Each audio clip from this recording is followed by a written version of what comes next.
Il est 2 h du matin, un mec est affalé dans sa chaise, baignant dans sa pisse et son sang. Ses pieds sont fracturés. Il vient de parcourir 112 km de course sans aucun entraînement, alors sa femme lui annonce qu'il n'atteindra jamais les 160 km. Mais pourtant, quelques heures plus tard, cet homme explose la barre des 162 km, envoyant balader toute logique médicale. Cet homme, c'est David Goggins. C'est l'homme qui est passé de 135 kg, analphabète et brisé, à Navy SEAL, ultramarathonien et symbole vivant de la discipline mentale extrême. Dans cette vidéo, je vais révéler les techniques mentales que David Goggins a développé à travers l'enfer physique et émotionnel et comment vous pouvez appliquer dès aujourd'hui ceci dans votre parcours entrepreneurial. Ces techniques vous permettront de briser vos limites perçues, transformer vos échecs en carburant et accéder à un niveau de performance que vous pensiez impossible. Car comme l'a prouvé Goggins, lorsque vous pensez avoir tout donné, vous n'êtes qu'à 40% de votre potentiel réel. Donc la première technique, c'est la technique du pot à cookies.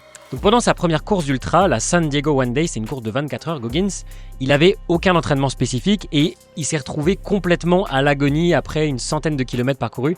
En fait, déjà, il faut savoir que Goggins, il courait avec les 2 jambes fracturées.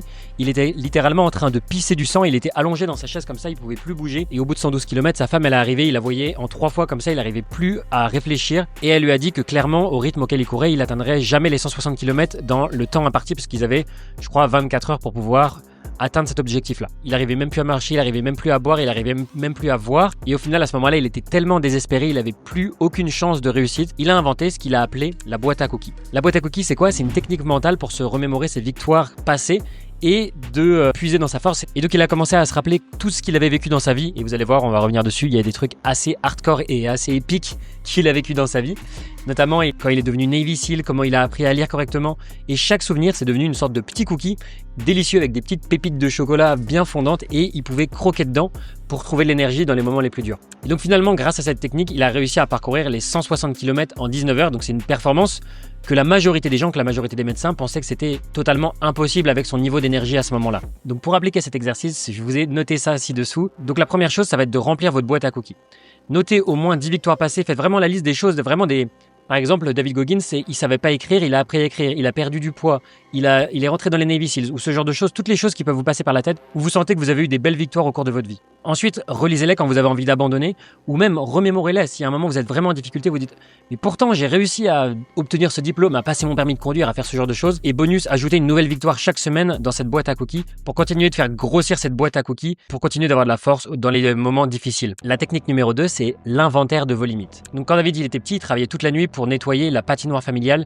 Il dormait juste quelques heures sur le canapé dans un bureau pendant que son papa il gérait un bar à l'étage. Et il devait aller à l'école le lendemain matin, il devait se coucher à minuit, il devait charbonner pour aider sa famille.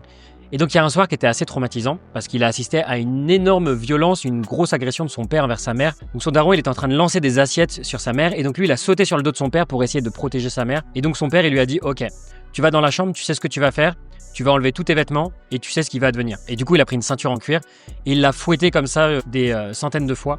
David il était complètement traumatisé et donc il faisait pipi au lit, il avait du mal à l'école, il avait un véritable retard. Et donc grâce à ça il a réussi à transformer en force dans sa vie. Et donc ce que j'ai bien aimé dans son livre, c'est qu'à la fin de chaque chapitre, il donne des challenges à relever pour pouvoir passer à l'action. Et donc dans ce deuxième challenge, dans le deuxième chapitre, il dit « Faites l'inventaire de vos limites.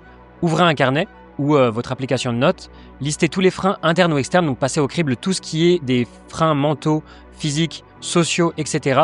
Et écrivez tout sans filtre, visez la vérité crue, pas le politiquement correct. Donc l'objectif de faire ça, c'est de vous mettre face à vos peurs, à vos limites et de les affronter. Et donc vous pouvez même créer un post sur les réseaux sociaux pour dire bah voilà mes peurs et mes faiblesses, etc. Ça fera partie aussi de votre personal brand.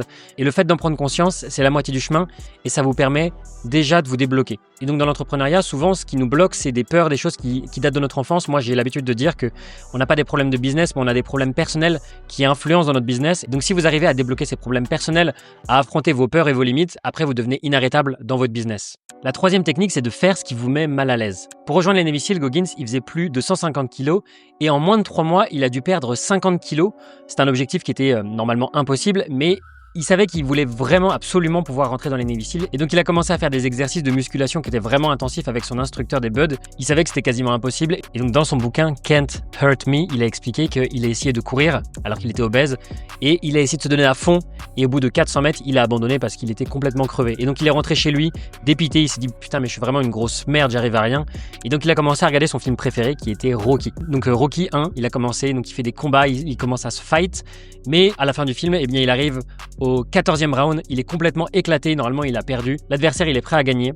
Et donc, Rocky, il est complètement déboussolé. Il a un œil pété. Il a l'arcade en sang. Il arrive même plus à se relever. Il a plus du tout la force. Mais il veut pas abandonner. Et donc, il commence à se relever comme ça, doucement, en tremblant et en n'ayant plus aucune force pendant que l'arbitre est en train de faire le décompte. Et le coach de Rocky, il dit: mais non, reste allongé là. C'est pas possible. T'as pas la force de pouvoir te battre.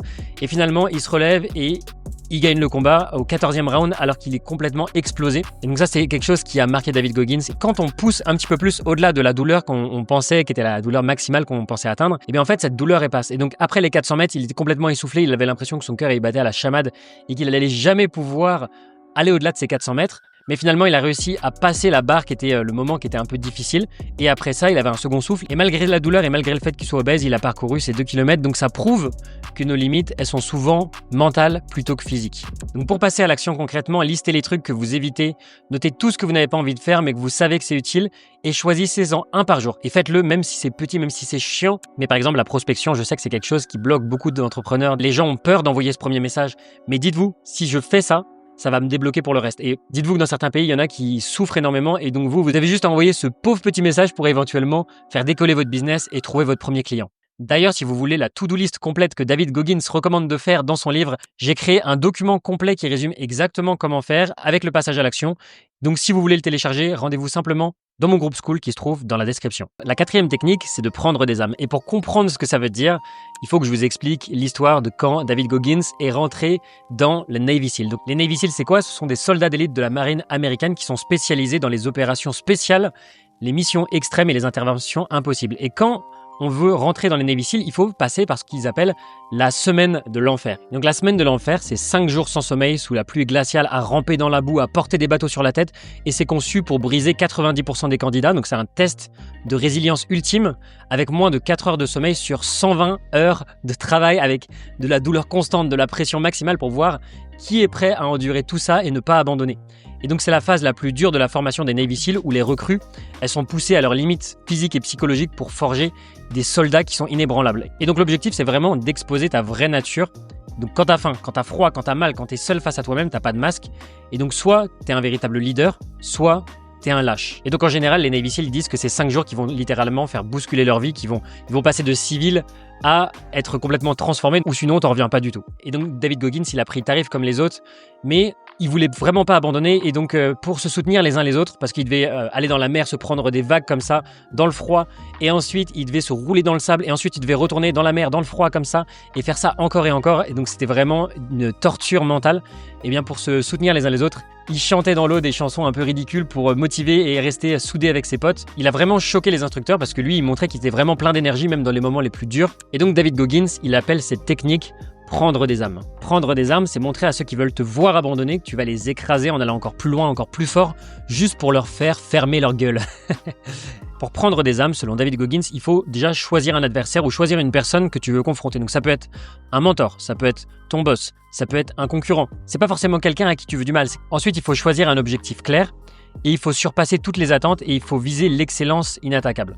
Et donc il ne faut pas le faire pour impressionner, mais il faut le faire pour se prouver à soi-même qu'on est vraiment bon. Et donc comment est-ce que vous pourriez appliquer ça dans le business? Moi j'appelle ça la technique d'overkill. Donc vous devez surdélivrer ce qu'on attend de vous. Et donc par exemple, moi quand j'ai bossé avec Marketing Mania, quand j'ai les processus pour pouvoir bosser avec eux, je leur ai montré que j'étais vraiment capable. J'ai tout donné pour montrer que j'étais quelqu'un qui était bien meilleur que ce qu'on pouvait imaginer. Et donc c'est pour ça qu'on a commencé à bosser et à collaborer ensemble. Ou mes clients, quand on les accueille dans le programme ou quand je travaille avec eux, je veux vraiment surdélivrer, montrer que c'est pas juste un petit programme de merde, mais c'est vraiment une bombe de valeur qui va littéralement transformer leur vie. Et donc l'objectif, c'est de se dire, les gens, leurs attentes, elle est là, et moi je vais aller là et surpasser les attentes de ce que la personne attend de moi et littéralement overkill le process pour pouvoir vous prouver à vous-même que vous valez mieux que ce que les gens pensent de vous. Technique numéro 5, pendant un exercice sous-marin, pendant l'entraînement des Navy SEAL, Goggins, il devait faire des nœuds sous l'eau.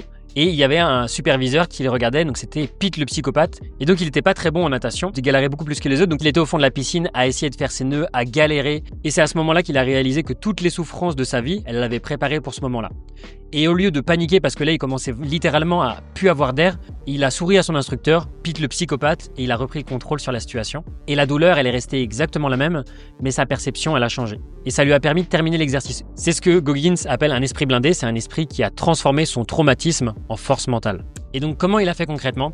il a utilisé ce qu'on appelle le pouvoir de la visualisation. Et donc dans le livre, il explique qu'il faut d'abord commencer par choisir un objectif. Parce que si on se concentre uniquement sur les objectifs sans visualiser les obstacles, ça ne fonctionnera pas. Il faut aussi visualiser toutes les choses qui pourraient bloquer et empêcher d'atteindre cet objectif. Donc il faut visualiser la réussite, il faut vraiment ressentir le moment et les blocages et comment vous allez les gérer. Comment est-ce que vous allez faire pour surmonter les blocages. Et ça, il faut le répéter pendant 7 jours. Et je vais même aller encore plus loin parce que dans le bouquin d'Anthony Bourbon, il explique que lui aussi, il utilise la visualisation pour justement se projeter et sortir de la rue quand il se retrouve dans une situation qui était vraiment catastrophique parce qu'il s'est fait virer de chez ses parents quand il avait 18 ans. Il s'est retrouvé à dormir dans des bus et dans la rue ou chez des copains. Il était vraiment en vadrouille, c'était un SDF. Et il explique que la meilleure manière pour s'en sortir, c'est d'utiliser la visualisation. Non pas la visualisation sur une semaine, sur un mois, sur un an, comme le recommande David Goggins, mais lui, il recommande de visualiser sur 10 ans, de se projeter vraiment à long terme parce que selon lui, si on se projette uniquement sur 6 mois, sur un an, en fait, on essaie de faire croire à notre cerveau des choses qui ne sont pas possibles. Si par exemple, vous essayez de faire croire à votre cerveau que vous voulez devenir bodybuilder d'ici la fin de l'année, c'est impossible et votre cerveau, il n'arrivera pas à y croire. Alors que si vous vous projetez sur 10 ans, eh bien, de fil en aiguille, vous allez réussir à trouver des opportunités qui vont vous emmener là où vous voulez. Et donc, il faut vraiment visualiser, fermer les yeux le soir et vous allez voir que vous allez vous sentir incroyablement bien, que votre cerveau va commencer à y croire de plus en plus. Et je vous assure que moi-même, j'utilise ces techniques-là. Et si vous êtes entrepreneur, essayez cette technique-là de visualiser chaque jour ce que ça pourrait être votre vie dans l'univers parfait, peut-être dans 10 ans, dans 15 ans, dans 20 ans. Et inconsciemment, vous allez commencer à mettre en place les choses qui vont vous permettre d'atteindre vos objectifs. La technique numéro 6, c'est la règle des 40%. Pendant une course qui s'appelle Hurt 100 à Hawaï, c'est un ultra-trail de 160 km qui est particulièrement technique, avec plus de 7500 mètres de dénivelé positif. Il y a Goggins qui a vécu une expérience qui était assez impactante. Parce qu'au milieu du chemin, vers 136 km, il était complètement épuisé et désorienté, et donc il s'est assis sous un arbre, il était incapable d'avancer, pour lui c'était fini. Et donc il y a 2 coureurs qui l'ont dépassé, et à ce moment-là, il a découvert ce qu'il appelle la règle des 40%. L'idée, c'est que lorsque notre esprit nous dit qu'on est à bout de force, en fait, en réalité, on n'a utilisé que 40% de notre potentiel, et au lieu d'abandonner, il s'est fixé des objectifs minuscules. Donc c'est juste atteindre le prochain virage, puis le suivant, et petit à petit, il a retrouvé sa force, et il a fini par terminer la course en 33 heures et 23 minutes, et il s'est classé 9e alors qu'il restait plus que 23 personnes sur près de 100 qui ont réussi à terminer l'épreuve. Donc ce qu'il a découvert, c'est qu'au lieu de se fixer un énorme objectif et d'essayer de viser super loin, c'est plutôt de se fixer des petits objectifs étape par étape. Et par exemple, quand on est entrepreneur, 90 jours, 3 mois, c'est vraiment la durée idéale pour pouvoir se fixer un objectif, parce que si on vise trop loin, par exemple dans 1 an, dans 2 ans, dans 10 ans, ça semble inatteignable. Et donc l'idée, c'est de découper votre objectif en petites étapes, donc de cibler où est-ce que vous voudriez y être un jour, où est-ce que vous voulez être dans 5 ans, où est-ce que vous voulez être dans 1 an, dans 1 mois, dans 1 semaine, dans 1 jour. Et en fait, au lieu de cibler où est-ce que vous devez être un jour, donc ça c'est bien pour la visualisation, mais de vous poser la question, où est-ce que je voudrais être, qu'est-ce que je dois faire aujourd'hui, et donc normalement ça doit découler logiquement d'où vous voulez être, et c'est beaucoup plus facile de se concentrer sur la tâche du jour plutôt que de se concentrer sur la tâche immense qu'on voudrait potentiellement faire un jour, parce que c'est tellement loin, ça semble tellement inatteignable que c'est difficile d'avancer si on se projette uniquement sur plusieurs années. Alors que si on se concentre sur la petite marche qu'on doit juste faire la prochaine, et ben c'est plus facile quand on est en difficulté pour pouvoir continuer d'avancer. Et on termine avec la numéro 7, c'est le pouvoir des échecs. David Goggins, il a essayé de battre le record du monde de traction 3 fois. Et donc les 2 premières fois, il a échoué. En plus, c'était sur un plateau télé, donc c'était hyper violent et il s'est senti vraiment humilié. Mais lors de la 3e tentative de battre le record du monde de traction en 24 heures, ce qui correspond à 4020 tractions, il a atteint un point de critique. Après, ça faisait déjà 17 heures qu'il faisait des tractions, il en avait déjà fait 3800, ses mains, elles étaient en lambeaux. Il disait que ses mains, ça ressemblait à des steaks hachés ou des bananes qui étaient complètement épluchées. On voyait ses nerfs à vif, c'était n'importe quoi. Ses gants, ils étaient imprégnés de sang. Ses muscles, ils étaient en rhabdomyolyse, donc ça veut dire que c'est une destruction musculaire qui peut être mortelle. Il était au bord de l'effondrement, il n'arrivait même plus à tenir debout, il n'arrivait même plus à lever les bras. Et au lieu d'abandonner comme ses tentatives précédentes, il a décidé d'utiliser les leçons qu'il a tirées de ses échecs précédents. Il a ajusté sa technique, il a ajusté son hydratation, il a ajusté ses protections aux mains. Et finalement, il a trouvé la force mentale de continuer en se disant que s'il poursuivait et qu'il battait le record, il allait transformer sa douleur en motivation.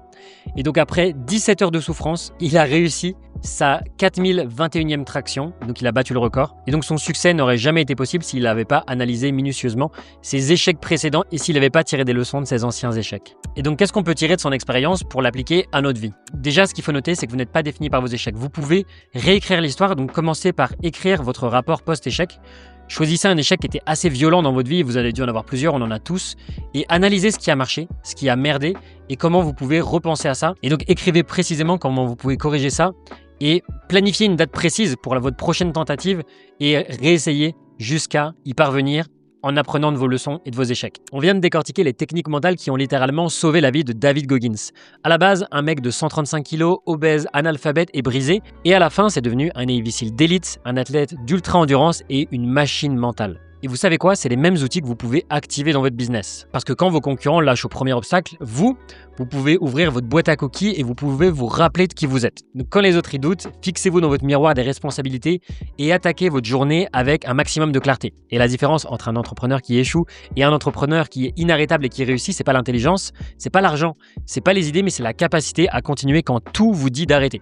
Goggins, il l'a prouvé en courant plus de 160 km avec les pieds fracturés et vous êtes probablement à 40% de votre vrai potentiel. Alors maintenant, mais qu'est-ce que vous allez faire de ces informations? Alors essayez pas d'appliquer les 10 techniques en même temps, ça serait une très mauvaise idée, mais choisissez-en une seule, une qui vous parle, celle qui peut vous débloquer votre prochain palier. Peut-être que ça sera la boîte à cookies, peut-être que ce sera d'affronter quelque chose que vous repoussez depuis des mois, peut-être que vous pouvez repousser 10% plus loin que ce que vous pensiez possible. Donc posez-vous la question que Goggins se pose tout le temps. Et si vous étiez capable de faire 10 fois plus? Et si vos limites étaient juste une illusion? Et si aujourd'hui c'était juste le début du vrai changement? Donc voilà, d'ailleurs, je voulais savoir un petit peu ce que vous en pensiez parce que c'est un format que je viens de tester, c'est un livre que j'ai lu récemment qui m'a marqué.